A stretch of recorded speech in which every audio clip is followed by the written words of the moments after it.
Muito bem, pessoal. Neste vídeo vamos estudar o pregão, a iniciar pela Lei 10.520. A Lei 10.520 de 2002 é uma lei federal que instituiu esta modalidade de licitação chamada pregão.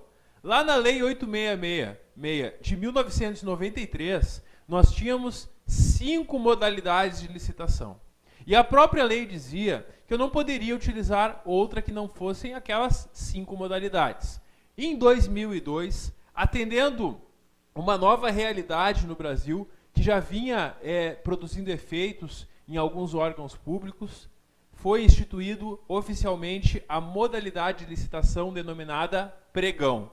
Então hoje, quando a gente estuda licitações, nós temos 6 modalidades. Nós temos as 5 modalidades da Lei 8666 e a modalidade do pregão. Uma informação importante sobre o pregão. O pregão não está previsto na Lei 8666.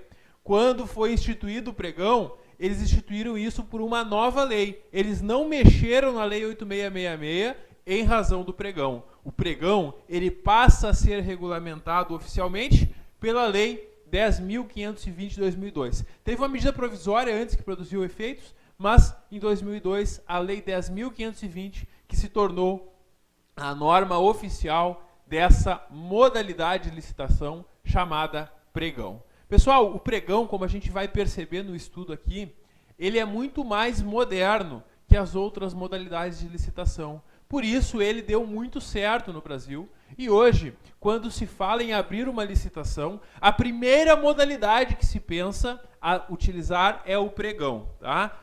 Cada vez mais raro, cada vez menos utilizadas aquelas modalidades da Lei 8666. Então, vamos conhecer esta modalidade chamada de pregão. O pregão, pessoal, é o pregão que pode ser presencial ou eletrônico, tá? E o pregão eletrônico ele está melhor especificado em outras normas, tá? Esta norma ela não vai adentrar muito na questão do pregão eletrônico, mas hoje nós temos quase como regra que se deve tentar fazer uma licitação por pregão eletrônico de preferência. Muito bem.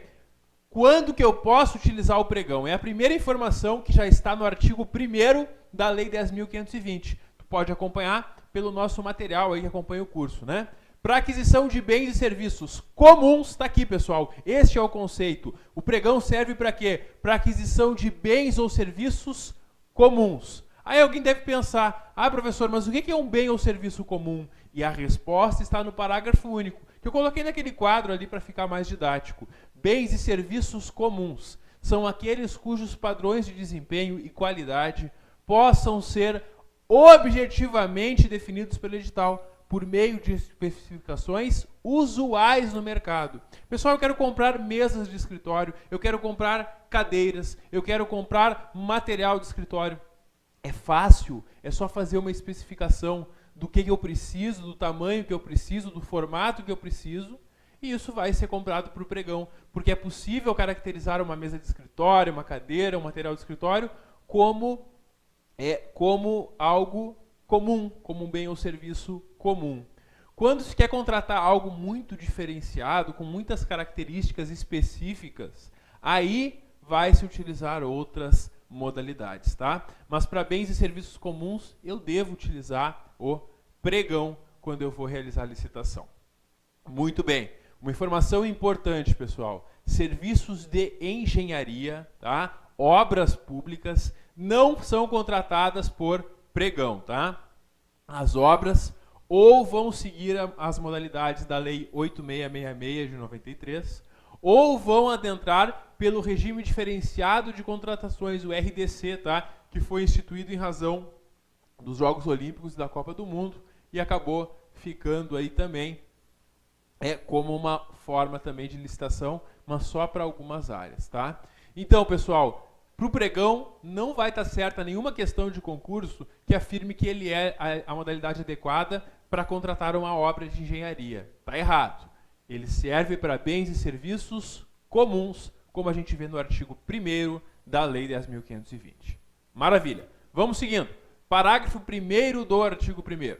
Poderá ser realizado pregão por meio de utilização de recursos de tecnologia da informação, nos termos de regulamentação específica. E este é o pregão eletrônico, tá? Porque o pregão eletrônico, ao invés de fazer uma reunião presencial, onde estará lá o pregoeiro e as empresas dando lances, ao invés de fazer presencial, isso é feito tudo de forma eletrônica. O pregoeiro acessa o sistema do seu computador no local de trabalho e as empresas que querem participar, os representantes da empresa também, pelos seus computadores vão acessar o sistema e vão lançando as propostas por lá, tá? Este é o pregão eletrônico que é muito utilizado hoje em dia em todos os órgãos do Brasil, seja federal, estadual ou municipal. O parágrafo 2º, ele diz ali que será facultado, será possível a participação de bolsas de mercadorias no apoio técnico operacional aos órgãos e entidades promotores da modalidade pregão, tá? É possível, então, que bolsas de mercadorias prestem apoio técnico operacional para a realização deste pregão, tá? Até porque esse pregão que nós temos como modalidade de licitação, ele é baseado naquele pregão da bolsa, tá? Então, a gente tem essa possibilidade no parágrafo 2º, tá? E isso também, eventualmente, aparece em questões de concurso. Parágrafo 3º. Essas bolsas devem estar organizadas sob forma de sociedades sem fins lucrativos e com participação plural de corretoras que operem sistemas eletrônicos unificados de pregões, tá? Então, quando envolver bolsas, tem que ser sob a forma de sociedades sem fins lucrativos. Muito bem. Essa, então, a parte introdutória do pregão, destaque principal para os bens e serviços comuns, né? E pela possibilidade do uso do pregão eletrônico e das bolsas de mercadorias. Muito bem. Agora a gente adentra na próxima parte aqui do nosso estudo, no artigo 3º, que vai iniciar a fase preparatória, tá? Assim como as licitações na Lei 8666, nós também temos aqui uma fase preparatória, uma fase interna e depois temos a fase externa. A fase preparatória do pregão significa o órgão público que quer contratar, que quer realizar a licitação, dando os passos necessários para que o pregão seja publicado, para que se abra o pregão, para que os interessados ofereçam as suas propostas. E aí, quais são os passos dessa fase preparatória? Primeiro, a autoridade competente, a autoridade do órgão que quer contratar, ela tem aqui alguns elementos a adotar. Ela vai ter que justificar a necessidade da contratação. O primeiro passo, então, é a justificativa. Eu quero comprar, por quê? Porque eu preciso.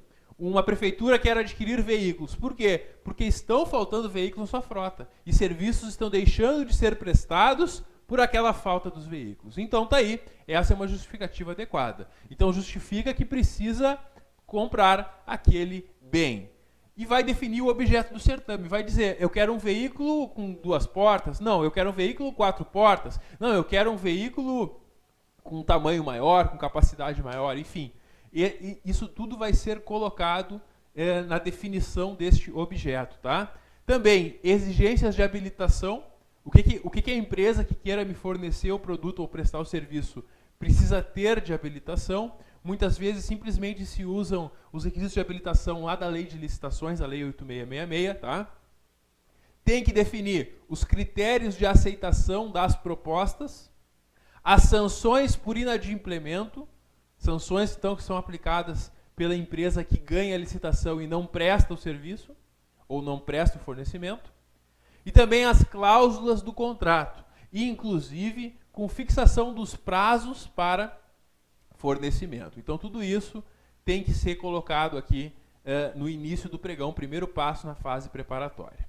O objeto, que significa o que eu quero comprar ou o serviço que eu quero contratar, ele tem que ser definido de uma forma precisa, suficiente e clara. É o que nos diz o inciso 2. Sendo vedado, é proibido colocar no objeto especificações que, por excessivas, irrelevantes ou desnecessárias, limitem a competição. Porque a ideia do pregão é que o maior número de empresas possível possa oferecer suas propostas. Porque a gente coloca elas para disputar e vai baixar o preço para a administração. Essa é a principal ideia de se utilizar o pregão, tá? Então não pode colocar no objeto especificações que sejam excessivas, irrelevantes ou desnecessárias, que limitem a competição. Por exemplo, eu quero comprar ambulâncias para uma prefeitura. E aí na especificação começam a colocar elementos que não são necessários para uma ambulância, mas que acabam limitando a competição, porque com os requisitos que são colocados, acaba que vai ter vão ter menos montadoras de veículos que atendem esses requisitos, pela própria forma com que os veículos são montados, muitas vezes até com a medição que é utilizada.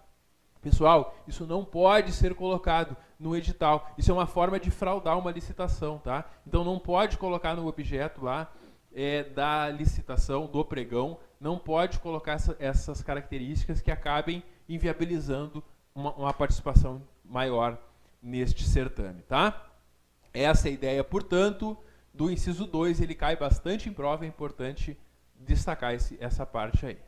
Terceiro, dos autos do procedimento. Os autos do procedimento é o processo administrativo que é formado para a contratação, para a realização do pregão, né, do procedimento licitatório. Deste processo administrativo constarão a justificativa das definições do inciso 1 e os indispensáveis elementos técnicos sobre os quais estiverem apoiados, bem como o orçamento elaborado pelo órgão ou entidade promotora da licitação dos bens ou serviços a serem licitados. Então, neste processo tem que constar essa justificativa e tem que constar lá a previsão orçamentária, de onde vai sair o dinheiro para pagar, porque depois de terminar o pregão vai ser firmado um contrato e aí vai ter que ser pago o valor. Então, tem que ter já isso previsto de forma prévia no orçamento, tá?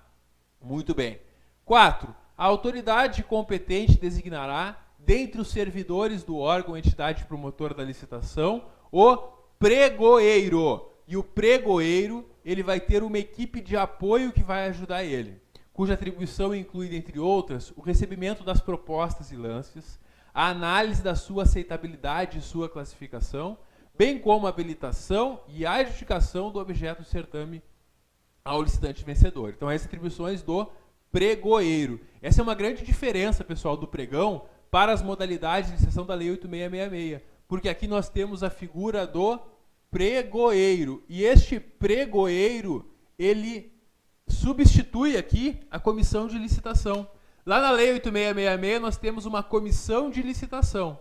Aqui nós temos um pregoeiro que vai ter o auxílio de uma equipe de apoio, mas é ele quem toma as decisões e assume a responsabilidade. Diferentemente da comissão de licitação, onde nós temos lá uma comissão em que os membros de forma conjunta vão atuar, tá? Então tá aí a ideia do pregoeiro. O parágrafo 1º, ele fala sobre essa equipe de apoio, essa equipe de servidores que vão auxiliar o pregoeiro a realizar todos os passos do pregão. A equipe de apoio, ela deve ser integrada em sua maioria por servidores ocupantes de cargo efetivo, aqueles concursados, ou emprego da administração, preferencialmente pertencentes ao quadro permanente do órgão ou entidade que está promovendo o evento, ou seja, que está abrindo o pregão. No âmbito do Ministério da Defesa, essas funções de pregoeiro e membro da equipe de apoio poderão ser desempenhadas por militares. Pessoal, o pregoeiro, ele geralmente é um servidor concursado do órgão que realiza um treinamento específico, um curso de pregoeiro, e fica habilitado a desempenhar essas funções de pregoeiro, tá? Essa é a figura do pregoeiro. Eu mesmo, quando eu estava na faculdade ainda de Direito, e eu ocupava uma função pública de nível médio, tá? Comecei cedo nos concursos, então já ocupava lá uma função de nível médio, na área administrativa, claro. Depois de um tempo no órgão, eu me habilitei, fiz o curso e me tornei pregoeiro. Trabalhei nessa função de pregoeiro, realizando então estes pregões, tá? Geralmente é assim que funciona. Eles pegam um servidor do órgão, dão para ele o treinamento e colocam ele nesta função de pregoeiro, tá? Maravilha. No âmbito do Ministério da Defesa, que é o ministério responsável pelas Forças Armadas, tá? Podem ser pregoeiros militares. Eles pegam militares, dão esse treinamento para eles e nomeiam eles como pregoeiros lá no Ministério da Defesa. Maravilha. Isso tudo é a fase preparatória. Vejam que o edital do pregão nem foi publicado ainda. Isso tudo é o que eu preciso que ocorra dentro do órgão público antes de abrir este processo para fora. E aí nós temos a fase externa, no artigo 4º. A fase externa do pregão será iniciada com convocação dos interessados. A gente publica um edital convocando os interessados a apresentarem as suas propostas. E aí no artigo 4º nós temos então esta fase externa. A fase externa do pregão, iniciada com a convocação, vai obedecer às seguintes regras. Primeiro, a convocação dos interessados será efetuada por meio de publicação de aviso em diário oficial do respectivo ente federado. Ou não existindo, se aquele órgão não tem diário oficial, o que é muito comum em municípios menores, tá? Em jornal de circulação local e também facultativamente, opcionalmente, por meios eletrônicos e conforme o vulto da licitação em um jornal de grande circulação, tá?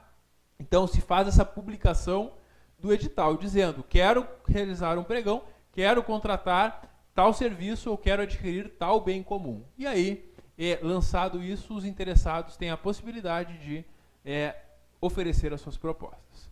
Segundo, deste aviso constarão a definição do objeto da licitação, já vai constar ali o que eu quero contratar ou comprar, a indicação do local, dias e horários em que pode ser lida ou obtida a íntegra do edital, o que geralmente é feito pela internet hoje em dia, né? Hoje em dia, geralmente, os editais estão disponíveis no site do órgão lá, pela própria internet.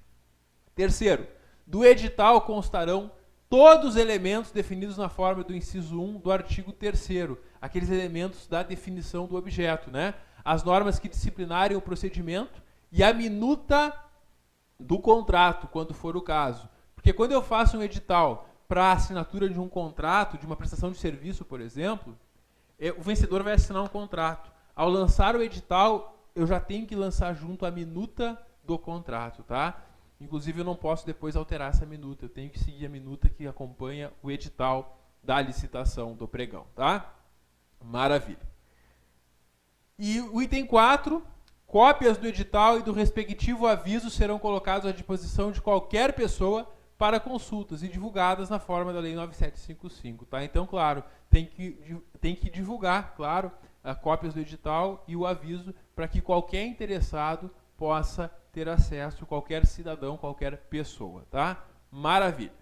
Item 5, assunto muito explorado em provas de concurso. O prazo para apresentação das propostas, a partir da publicação deste aviso de abertura do pregão, não será inferior a 8 dias úteis. Pessoal, isso é o chamado intervalo mínimo, né?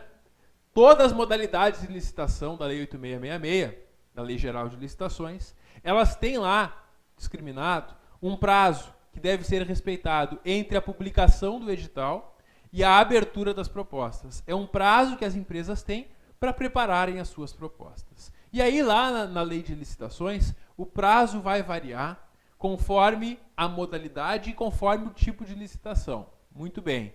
Todos os prazos lá, eles são múltiplos de 5, né? Ou é 45 dias, ou é 30, ou é 15, ou são 5 dias úteis lá no caso do convite. Maravilha. O pregão é diferente, tá? O prazo do pregão, esse intervalo entre a publicação do edital e a abertura das propostas, a sessão do pregão, é de, no mínimo, 8 dias úteis. 8 dias, e não são dias corridos, são dias úteis. Por que o prazo do pregão é de 8 dias úteis? Porque o pregão ele quer resolver um grande problema, que é a demora para realizar licitações.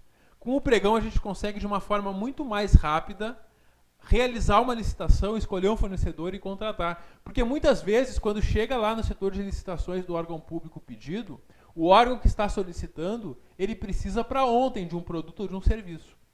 E aí, claro, ele vai ter que esperar este prazo normal de realização do pregão. Mas a ideia de um prazo de 8 dias úteis é possibilitar que o pregão seja concluído de uma forma rápida, de uma forma eficiente, que não se perca tempo com o pregão, tá? Então aí nós temos a questão do pregão e do seu intervalo mínimo previsto aí no inciso 5 do artigo 4º. O intervalo mínimo do pregão é de 8 dias úteis.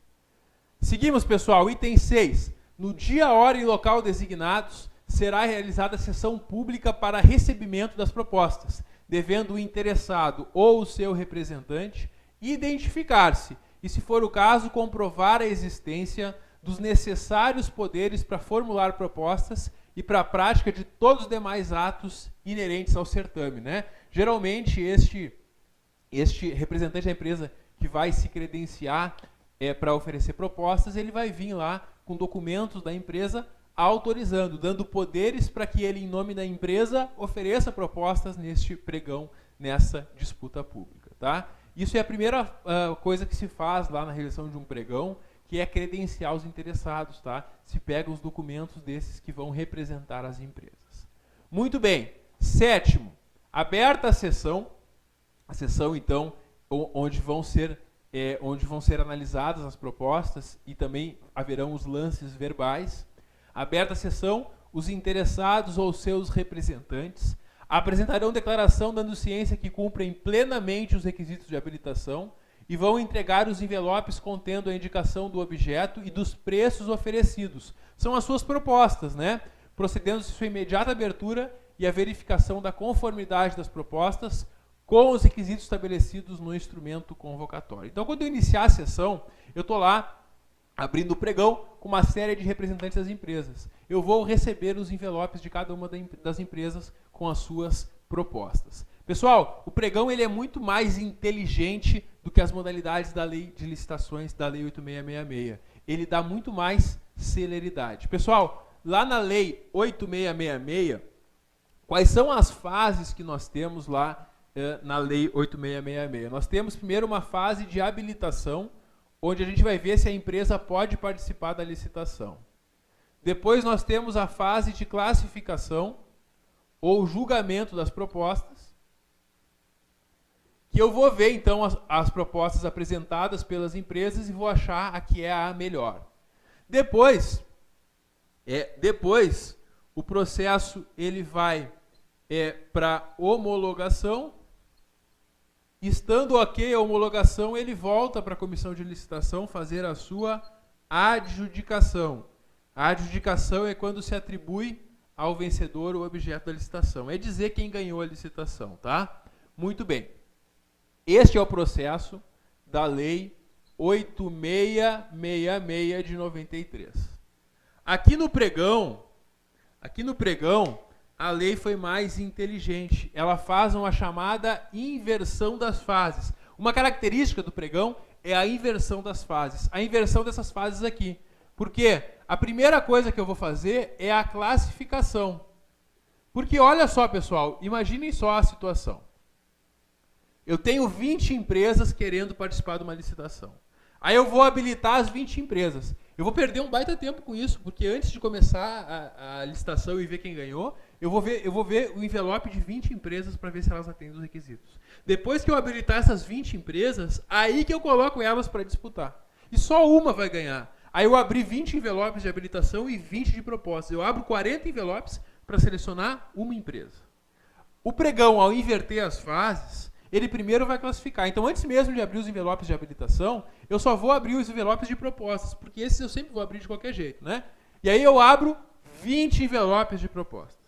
E aí, uma vai ganhar nessa disputa, que geralmente a gente vai para a fase de lances verbais, e aqui lançar o menor valor vai ganhar o pregão. E aí eu pego o envelope desta uma empresa para ver se ela está habilitada. Se ela não tiver, aí eu volto para a classificação para chamar a segunda colocada. Se ela estiver habilitada, eu já não abro mais nenhum envelope. E aqueles outros 19 envelopes nem chegarão a ser analisados. Então veja que no pregão a gente ganha muito tempo, iniciando já com a classificação. E depois de classificadas que nós teremos, então, esta fase de habilitação das empresas. E essas fases aqui também são invertidas, porque veja só, a homologação é pela autoridade máxima do órgão. Eles paravam aqui de trabalhar, mandavam para homologação, quando a autoridade máxima dizia que estava ok, o processo voltava para a comissão de licitação para adjudicar. Aqui no pregão já se faz tudo, classifica, habilita e já se faz a adjudicação. E aí o processo vai, finalmente, para homologação da autoridade superior. Então vejam que o processo aqui no pregão, ele vai ser muito mais rápido, porque eu tenho a inversão dessas fases aqui. Em vez de iniciar pela habilitação, eu inicio pela classificação, depois vai para a habilitação e inverte essas duas também. Adjudica e depois sobe lá para a homologação da autoridade máxima do órgão, tá? Essa, então, a inteligência da lei do pregão. Muito bem, vimos estes incisos, tá? E aí vamos fazer o nosso intervalo aqui, né? Nossa pausa para o vídeo não ficar muito extenso. E no próximo vídeo eu volto para a gente concluir aqui o estudo da Lei 10.520/2002, a lei que trata do pregão. Até logo.